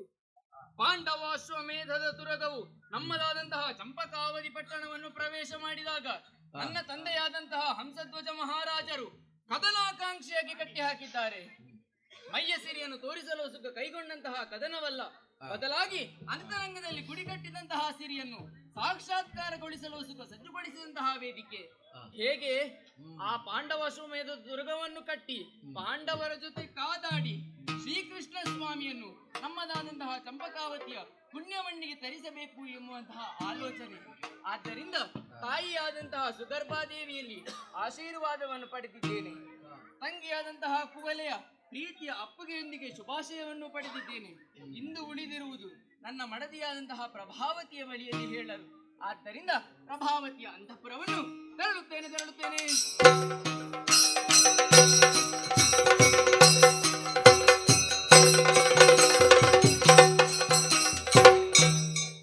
ಆನೆ ತರುಣಾದನ ರಾಣಿ ಪ್ರಭಾವತಿ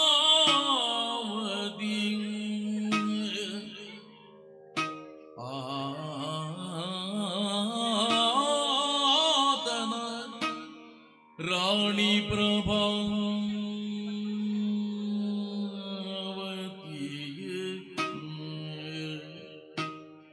ಕನಕದ ಪಾತ್ರೆಯುಳು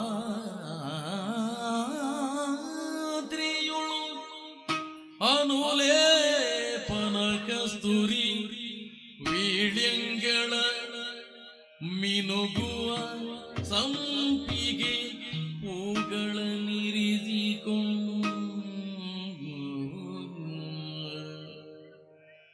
ಇನಿಯನಿಗೆ ಇದಿರಾ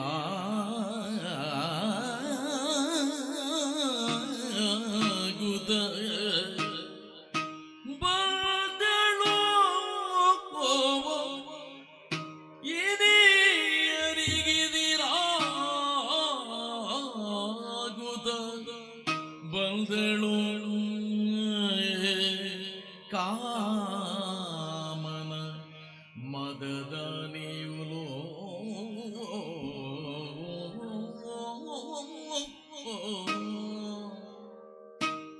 ಸತಿಜಿರೋ ಮಣಿ ಪ್ರಭಾವತಿ ಸೊಬಗಿನಲಿ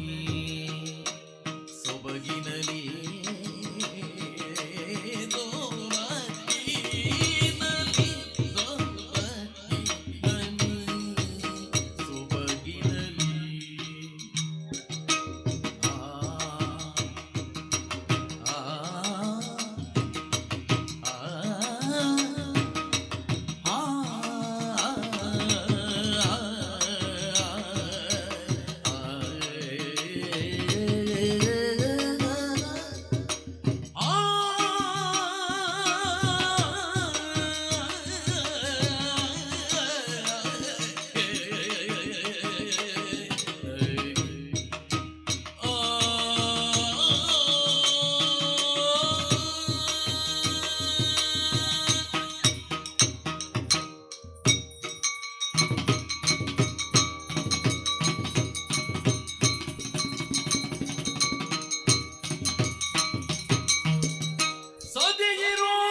ಸೋಲಿ ಬರೋಪಿನದಿ ಚೆಲುವಿನಲಿ ಆ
ಸ್ವಾಮಿ ಪರಮೇಶ್ವರಿ ಕಾಪಾಡುದಂತೆ ಕಾಪಾಡು.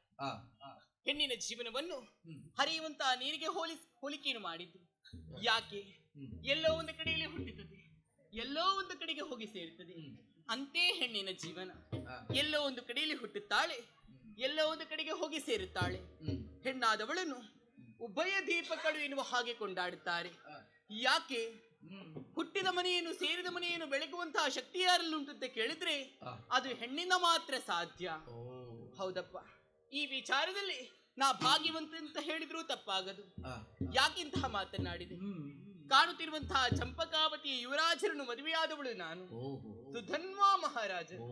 ಅವರ ಪ್ರೀತಿಯ ಮಡದಿ ನಾನು, ಪ್ರಭಾವತಿ. ನಾ ಬರುವಂತಹ ವೇಳೆಯಲ್ಲಿ ಎಲ್ಲರೂ ಹಾಡಿಕೊಂಡದ್ದು ಹೇಗೆ?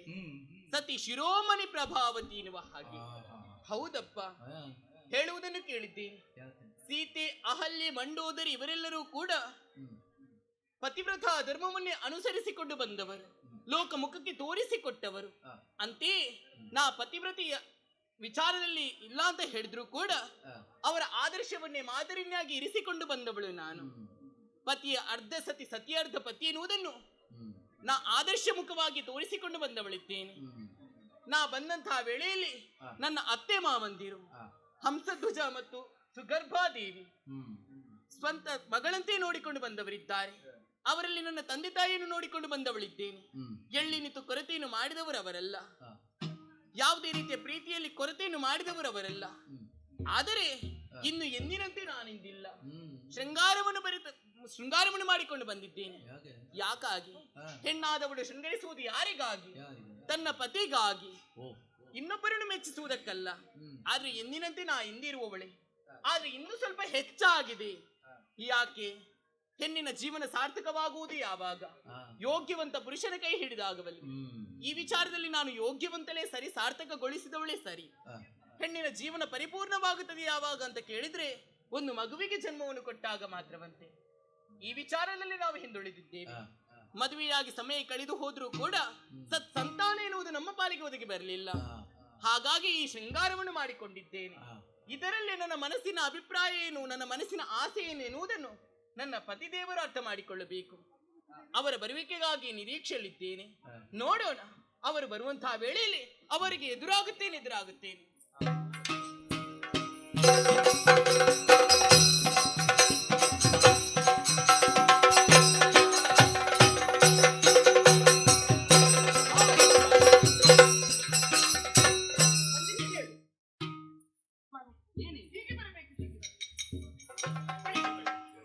ನಿಮ್ಮ ನಿರೀಕ್ಷೆಯಲ್ಲಿ ಇದ್ದವಳು ಇದು ಬಂದಂತಹ ವೇಳೆಯಲ್ಲಿ ಪಾದ ಸೇವೆಯನ್ನು ಮಾಡಿದ್ದೇನೆ.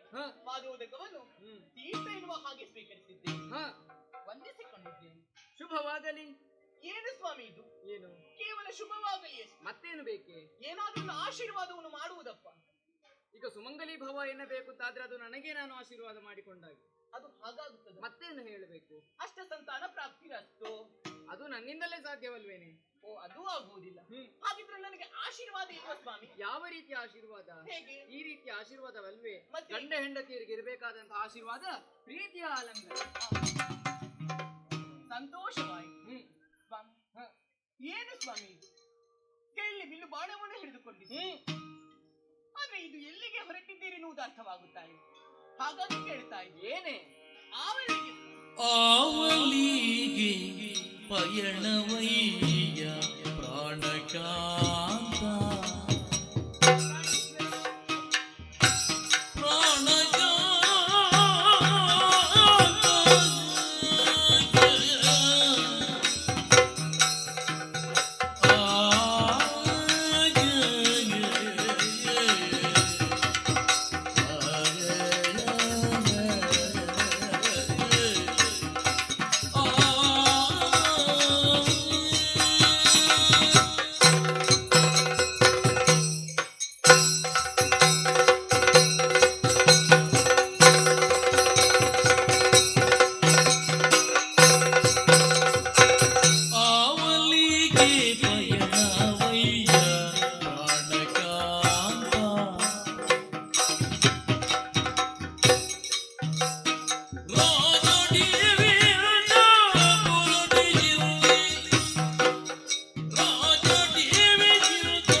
ಪ್ರಭಾವತಿ, ಏನು ಸ್ವಾಮಿ ಹ ಆಶ್ಚರ್ಯವನ್ನೇ ಕಾಣುತ್ತಾ ಇದ್ದೇನೆ. ಏನೇ ನನ್ನ ಬಳಿಗೆ ಬರುವಂತಹ ವೇಳೆಯಲ್ಲಿ ನಗ್ನಗುತ್ತಾ ನಲಿಯುತ್ತಾ ಸಂತೋಷದಿಂದ ಬರಬೇಕಾದವರು ನೀವು. ಆದ್ರೆ ಇಂದು ಹಾಗಲ್ಲ. ಮತ್ತೆ ಹೆಂಡತಿಯ ಬಳಿಗೆ ಬರುವ ಆ ರೀತಿಯಲ್ಲಿ ಬಂದದ್ದು ನೀವಿಲ್ಲ. ಅವಸರವಾಗಿ ಬಂದೆ. ಇದು ಅವಸರವಾಯಿತು ನಿಮಗೆ. ವೀರಗಚ್ಚೆನೆಯತ್ತೆ ಕಟ್ಟಿದ್ದೀರಾ, ಹ ಕೈಯಲ್ಲಿ ಬಿಲ್ಲು ಬಾಣಗಳನ್ನು ಹಿಡಿದುಕೊಂಡಿದ್ದೀರಾ, ಧರಿಸಿದ್ದೇನೆ. ರಕ್ಷಾ ಕವಚವನ್ನು ಧರಿಸಿಕೊಂಡಿದ್ದೀರಾ, ಹ ಶಿರೋಭೂಷಣ ಬತ್ತಳಿಕೆ ಇದೆಲ್ಲವನ್ನು ಗಮನಿಸಿದಂತಾಗಿದ್ದಲ್ಲಿ ಏನು ಈ ರೀತಿಯಾಗಿ ಹೋಗುದು ಯುದ್ಧರಂಗಕ್ಕಾಗಿ ಮಾತ್ರ. ಆದುದರಿಂದಲೇ ಕೇಳುತ್ತಾ ಇದ್ದೇನೆ, ಏನು ಆವಲ್ಲಿಗೆ ಪಯಣ ಪ್ರಾಣಕ. ನನ್ನ ಪಯಣದ ಬಗ್ಗೆ ಪ್ರಶ್ನೆ. ಓ ನಳಿನಾಕ್ಷಿ, ನಳಿನಾಗಿ ಕೇಳೆ ಈಗ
ಎತ್ತ ಪಯಣ ಎಂದು ಪ್ರಶ್ನಿಸುತ್ತಾ ಇದ್ದೀಯ. ಚಂಪಕಾವತಿಯಲ್ಲಿ ನಡೆಯುವಂತಹ ವರ್ತಮಾನವನ್ನು ಆಲೋಚಿಸಿದ್ದೀಯಾ? ಎತ್ತ ನೋಡಿದರತ್ತ ಹರುಷದ ಹೂರಣ, ಎಲ್ಲರೂ ಹರ್ಷೋದ್ಗಾರವನ್ನು ಮಾಡುತ್ತಾ ಇದ್ದೇವೆ. ತಾಮುಂದು ಎಂದು ಸೇನಾಬಲ ಹೆಚ್ಚಾಗುತ್ತಾ ಇದೆ. ಆನೆಯು ಕುದುರೆಯು ನಮ್ಮ ಹರ್ಷವನ್ನು ಪ್ರಕಟಿಸುವಂತಹ ಧ್ವನಿಯನ್ನ ಆಲಿಸಿದೆಯಾ? ನಡೆಯುವಂತಹ ಎಲ್ಲವುದಕ್ಕೂ ನಿನ್ನ ಪತಿದೇವರಾದಂತಹ ನಾನು ಈ ಟಿವಿಯಲ್ಲಿ ಹೊರಟು ನಿಂತದ್ದಕ್ಕೂ ಕಾರಣ ಸ್ಥಾನದಲ್ಲಿರುವುದು ಪಾಂಡವಾಶ್ವಮೇಧದ ತುರಗದ ಬಂಧನ. ಆದ್ದರಿಂದ ಆ ನರನೊಡನೆ ಯುದ್ಧಕ್ಕಾಗಿ ಹೊರಟು ನಿಂತಿದ್ದೇನೆ. ಸ್ವಾಮಿ, ಏನೇ ಏನಾಡುತ್ತಾ ಕಾಂತ ಕೇಳುಗ ಸೊಲ್ಲ ಕರವಲ್ಲ ಪ್ರಭು. ಕಾಂತ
ಶ್ರೀಕೃಷ್ಣ ಸಂತದಿ ಸಾಧ್ಯ ಶ್ರೀಕೃಷ್ಣ ಸಂತದಿ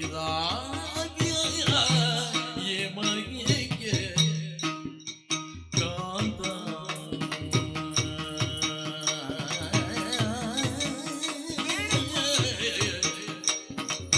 ಕೇಳಿನ ಸೊಲ್ಲ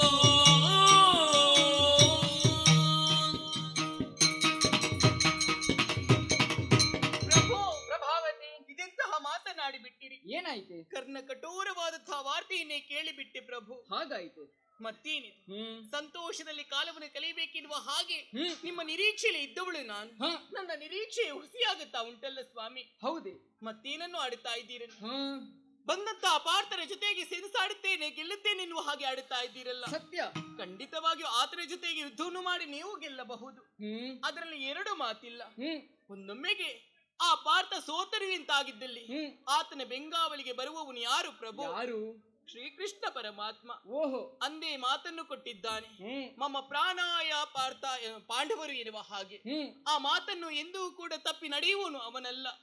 ಒಂದೊಮ್ಮೆಗೆ ಕೃಷ್ಣ ಅರ್ಜುನರ ಜೊತೆಯಾಗಿ ಯುದ್ಧವನ್ನು ಮಾಡಿದ್ರು ಎಂತಾಗಿದ್ದಲ್ಲಿ ಅವರೊಡನೆ ಸೆಣಸಾಡುವುದಕ್ಕೆ ಸಾಧ್ಯ ಉಂಟು. ಆ ನರನ ಹರಿ ಬಗ್ಗೆ ನಿನಗೆ ಏನಾಗೆ? ಕೃಷ್ಣ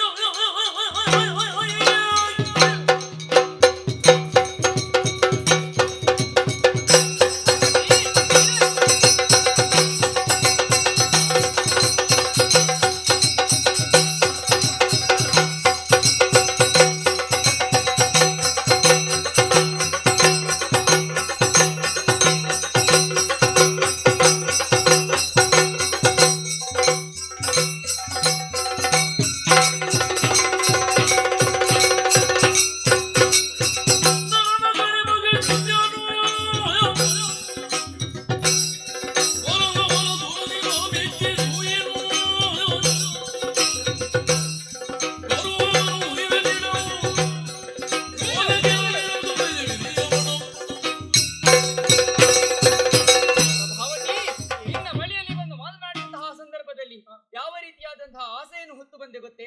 ತಾಯಿಯ ಬಳಿಯಲ್ಲಿ ಹೋದಾಗಲೂ ತಾಯಿಯು ಇದೇ ಮಾತನ್ನಾಡಿದಳು, ತಂಗಿಯ ಬಳಿಯಲ್ಲೂ ಹೋದಾಗಲೂ ತಂಗಿ ಇದೇ ಮಾತನ್ನಾಡಿದಳು. ಆದರೆ ನೀನಾದರೂ ನನ್ನ ಶಕ್ತಿ ಸಾಮರ್ಥ್ಯವನ್ನು ಬಲ್ಲವಳು, ನೀನು ನನ್ನ ಮೇಲೆ ನಂಬಿಕೆ ಇಟ್ಟು ಆಯ್ತು ಸ್ವಾಮಿ ಹೋಗಿ ಬನ್ನಿ, ಸಂತೋಷದಿಂದ ಕಳುಹಿಸಿಕೊಡುತ್ತೇನೆ ಎಂದು ಹೇಳುವಂತೆ ನಾನು ಮನ ಮಾಡಿದ್ದೆ. ಆದರೆ ನೀನು ಏನು ಹೇಳಿದೆ? ನರನೊಂದಿಗೆ ಹೋರಾಟ ಮಾಡಿದರೆ ಕೃಷ್ಣ ಬರುತ್ತಾನೆ. ಹೌದು ಪ್ರಭು, ಸೆಣಸಿ ಕೃಷ್ಣಾರ್ಜುನ.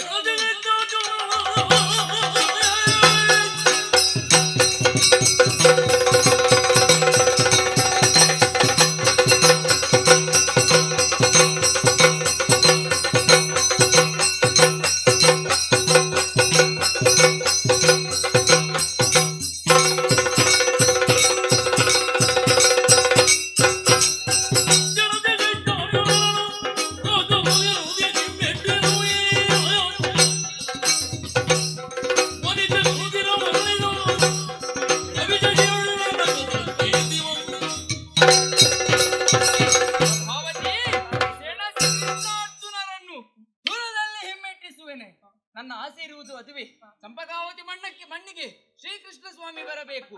ಆದರೆ ಆತ ನನ್ನೊಂದಿಗೆ ಯುದ್ಧಕ್ಕೆ ನಿಂತನು ಎಂದಾದರೆ ಹುಟ್ಟುವುದು ಗಂಡಾಗಿ, ಸಾಯುವುದು ಗಂಡಾಗಿ, ಯುದ್ಧ ಮಾಡಿಯೇ ಸಿದ್ಧ.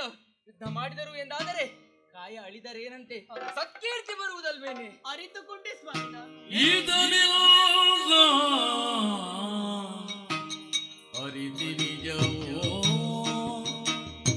ಅರಿತುಕೊಂಡೆ ಪ್ರಭು.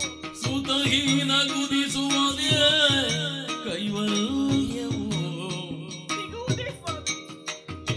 ಇದುವೇ ಋತು ಸಮಯ ಎನಗೆ, ಇದುವೇ ಋತು ಸಮಯ ಎನಗೆ.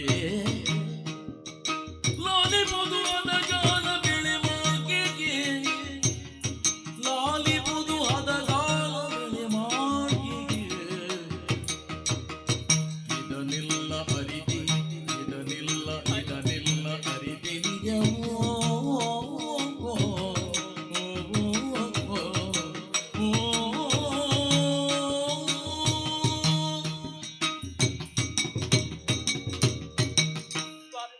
ನೀವಾಡುತ್ತಿರುವಂತಹ ಮಾತುಗಳೆಲ್ಲವನ್ನೂ ಕೂಡ ಅರಿತುಕೊಂಡಿದ್ದೇನೆ.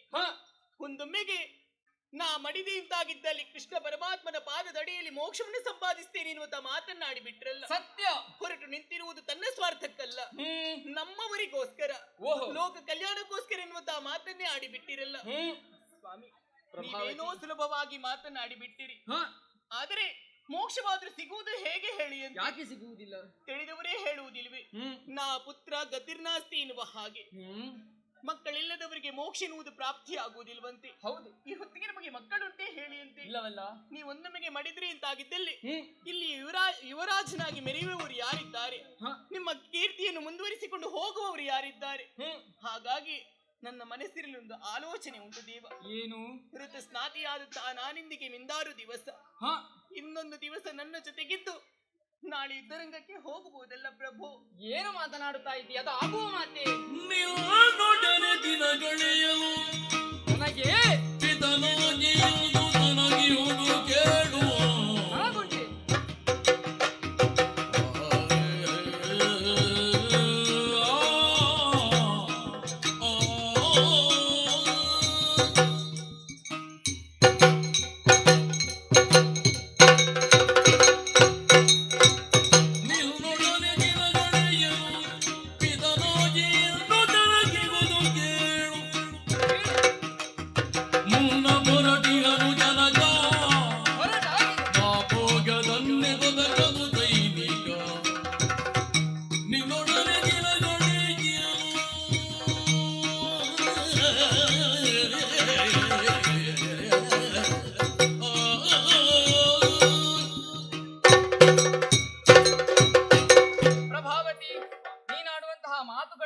ಸಾಧುವಾದದೆ. ಆದರೆ ಅರ್ಥ ಮಾಡಿಕೋ, ನಿನ್ನೊಡನೆ ದಿನ ಕಳೆಯಲು ನನಗಾಗುವುದಿಲ್ವೇ? ಯಾಕೆ? ಇದು ಪಿತನಾಜ್ಞೆ. ಪಿತನು ಇದಾಗಲೇ ಸೇನೆಯನ್ನು ಸಿದ್ಧಪಡಿಸಿ ಮುಂದೊತ್ತಿ ಹೋದಾಗಿದೆ. ಸೇನಾ ಮುಖ್ಯಸ್ಥನಾಗಿ ನಾನಿರಬೇಕಿತ್ತು. ಯಾರು ಪ್ರಜೆಗಳು ಹೋಗುವುದಿಲ್ಲವೋ ಅವರನ್ನು ತಪ್ತ ತೈಲದ ಕಟಾಹಕದಲ್ಲಿ ಹಾಕುವುದಾಗಿ ಘೋಷಣೆಯಾಗಿದೆ. ಆದ್ದರಿಂದ ಮಗನಾಗಿ ನಾನು ಹಿಂದೆ ಸರಿಯಾಗುವುದಿಲ್ಲ. ನಿನ್ನ ಆಸೆಯನ್ನು ಪೂರ್ತಿಗೊಳಿಸಲಾಗುವುದಿಲ್ವೇ? ನಾನು ಹೊರಡುವುದು. ಹೊರಟರೆ ಸ್ವಾಮಿ, ಬಿಡಲು ಈಗ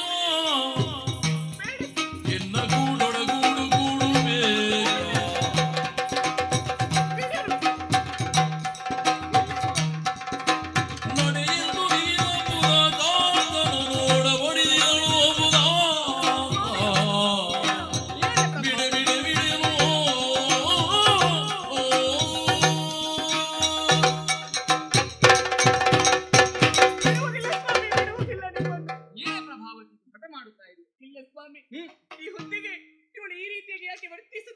ಎನ್ನುವಂತಹ ಯೋಚನೆ ನಿಮ್ಮ ಚಿತ್ತದಲ್ಲಿ ಬರಬಹುದು.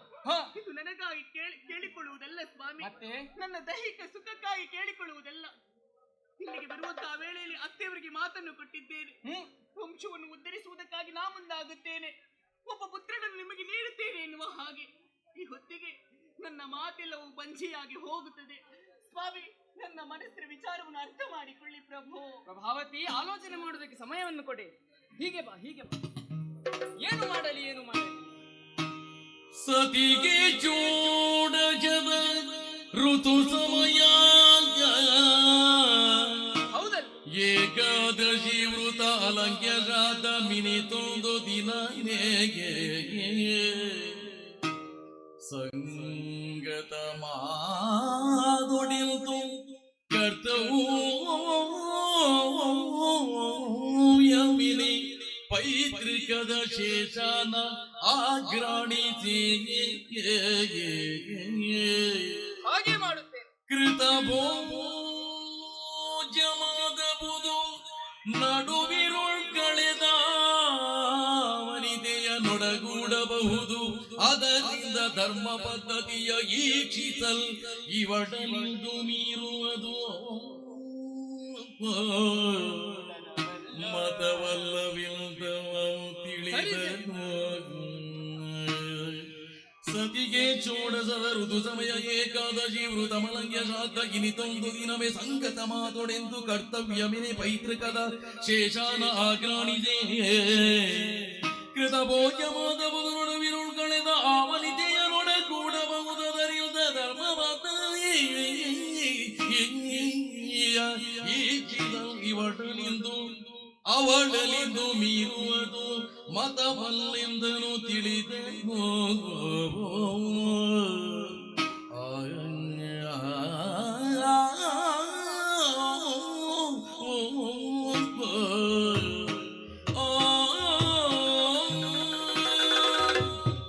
ಪ್ರಭಾವತಿ ನನ್ನನ್ನು ಯುದ್ಧಕ್ಕೆ ಹೋಗದಂತೆ ತಡೆದು ನಿಲ್ಲಿಸಿದ್ದಾಳೆ, ಹಠ ಹಿಡಿದು ಕುಳಿತಿದ್ದಾಳೆ. ಧರ್ಮ ಸಂಕಟವಾಯಿ. ಧರ್ಮದಲ್ಲಿ ಇದಕ್ಕೊಂದು ಪರಿಹಾರವಿದೆ.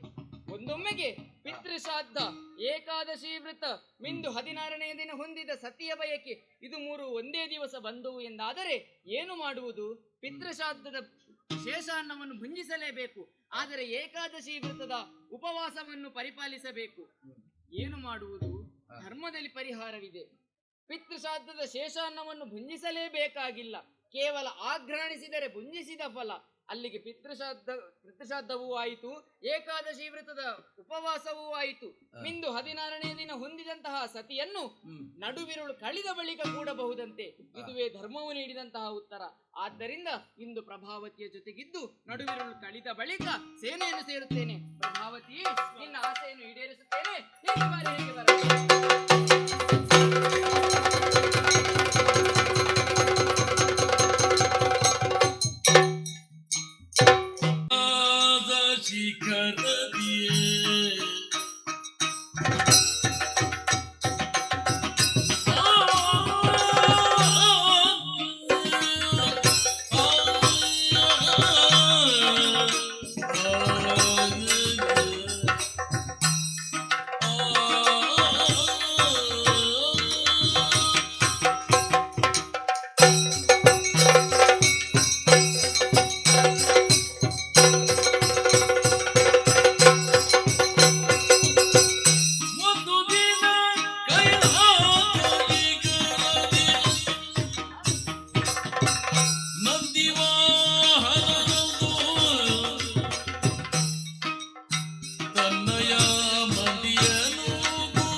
ಧೂಳಿಕ ತಾಮಸ ಗುಣಭೇದನಾದಂತಹ ನಾನು ಹರ ಎಂಬಂತಹ ನಾಮಧೇಯವನ್ನು ಹೊತ್ತುಕೊಂಡು ಕೈಲಾಸದಲ್ಲಿದ್ದುಕೊಂಡು ಲಯದ ಕಾರ್ಯವನ್ನು ಮಾಡುತ್ತಾ ಬಂದವನು.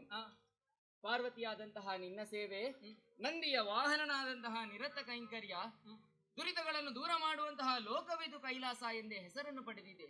ರಜತಗಿರಿಯಲ್ಲಿ ಶೋಭಿಸುತ್ತಾ ಇರುವಂತಹ ನಾನು 3 ಕಣ್ಣಾದ್ದರಿಂದ ಮುಕ್ಕಣ್ಣನಾದೆ, ಜಟೆಯಲ್ಲಿ ಗಂಗೆಯನ್ನು ಧರಿಸಿದ್ದರಿಂದ ಗಂಗಾಧರನಾದೆ. ಏನೇ ಇದು, ನನ್ನನ್ನೇ ನೋಡುತ್ತಾ ಇದ್ದೀಯಾ? ನಿತ್ಯದ ಕಾರ್ಯವನ್ನು ಮರೆತೆಯೇನೆ ನೀನು? ಕಾರಣವು ನಮ್ಮ ಶೈಲದ ವಿಭವ ನೋಡುತ್ತಾ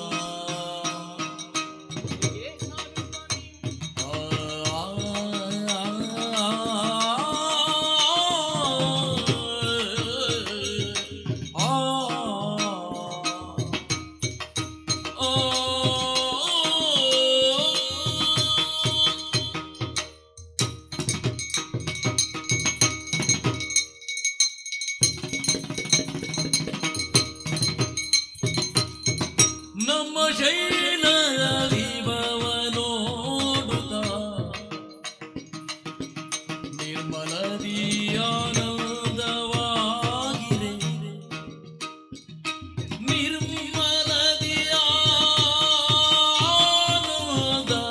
ನಿರ್ಮಲದಿಯಾನಂದವಾಗಿದೆ. ಉಮ್ಮಿದುತ್ಸಾಹವನು ಮರೆತೇ ನಾನು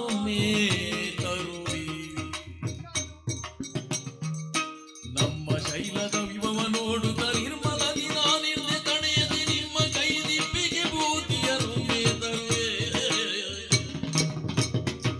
ಶೈಲದ ವಿಭವ ನೋಡುತ್ತ ನಿರ್ಮಲದಿ ಆನಂದವಾಗಿದೆ, ಹೊಮ್ಮಿದು ಸಾವನು ಮರೆದಿನ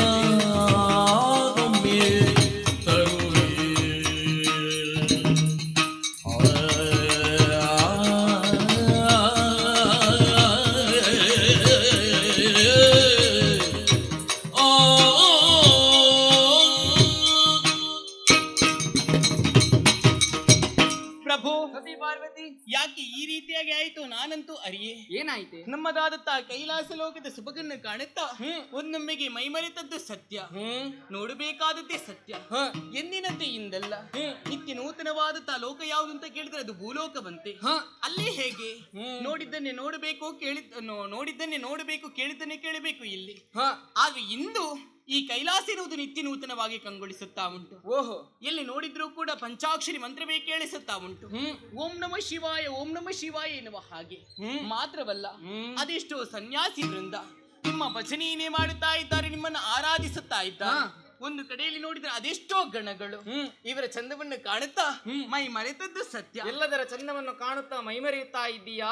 ನಿತ್ಯದ ಕೆಲಸವಾಗಬೇಕು, ಭಸ್ಮವನ್ನು ತಾರೆ.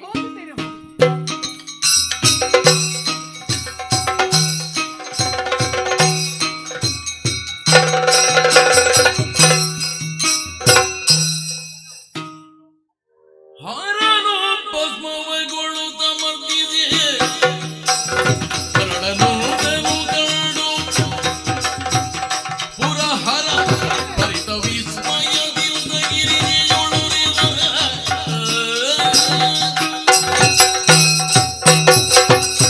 ನಾನುಳ್ಳೆ ಕೆಟ್ಟಯನುಳ್ಳೆ ಏನಿ ಮಕ್ಕಳಿ ತೋರುವುದು ಹೊಲದಲ್ಲಿ ಹಾಡಿದ ಗಿರಿಯಲ್ಲಿ ಬೇಳುವ ದಿನದಲ್ಲಿ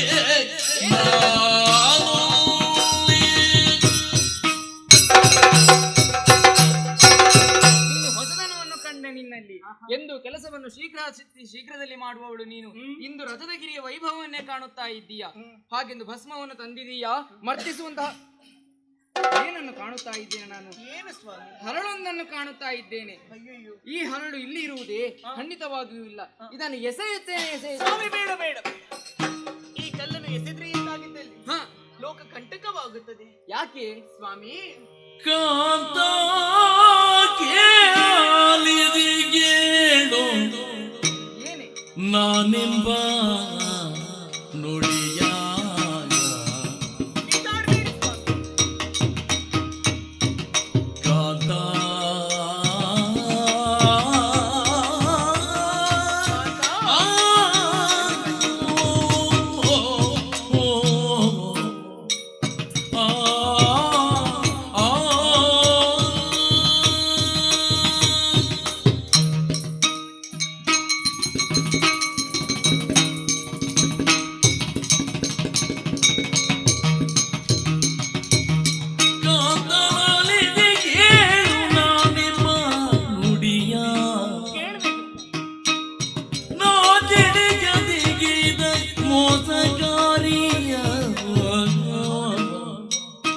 ನಾ ತಿಳಿಯದಿಗಿದ ಮೋಸ ಕಾರ್ಯವ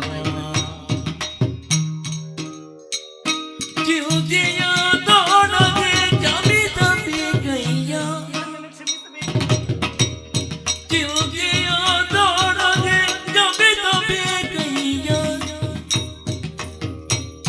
ಗಾದೆ ಜನವೇ ಎಂದು ಮುಗಿದಳು ಕಯ್ಯ ಕಾತಲಾಲಿಸಿ ಕೇಳು ನಾನೆಂಬ ನುಡಿಯ ನಾ ತಿಳಿಯದಿಗಿದ ಮೋಸ ಕಾರ್ಯವ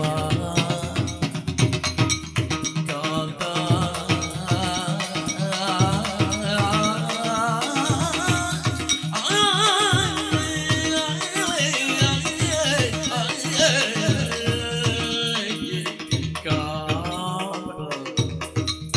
ಕಾಂತ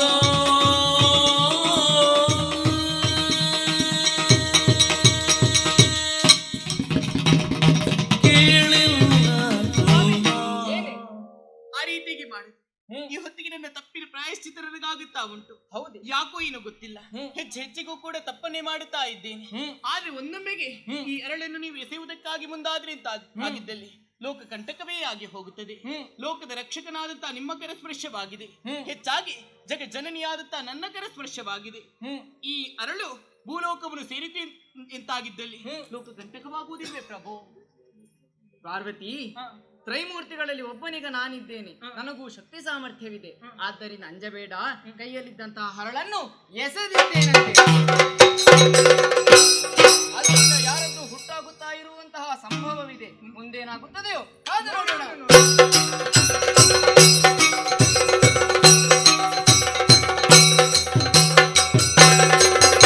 ಅಂಗವಾದಂತಹ ಮಂಗಳಾಚರಣೆಗೆ ಸಭ್ಯ ಸಭಿಕರ ಅನುಮತಿಯನ್ನು ಕೇಳುತ್ತೇವೆ. ಯಕ್ಷಗಾನಂ ಗೆಲ್ಗೆ, ಯಕ್ಷಗಾನಂ ಬಾಳ್ಗೆ.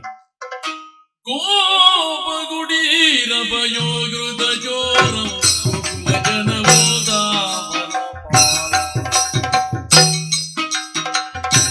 ಎಲತಿ ಮಮ ಹೃದಯವು ಗೋಪಾಲ ಎಲತಿ ಮಮ ಹೃದಯವು ಗೋಪಾಲ ಕೃಷ್ಣ ಮಂಗಳವೋ ಶುಭ ಮಂಗಲವೋ ಆದಿತ ಯೋಧಕರಾಗಮ ವಂದಿತ ಯಾದವ ಕುಲ ಮೋಹನ ರೂಪ ವೇದೋದಾರ ದೇವತೆಯ ಜುಡುವೇನು ನಾರದಿಯ ನಾರಾಯಣ ದೇವ ನಾರದ ವಂದಿತ ಮಂಗಳವೋ ಶುಭ ಮಂಗಲವೋ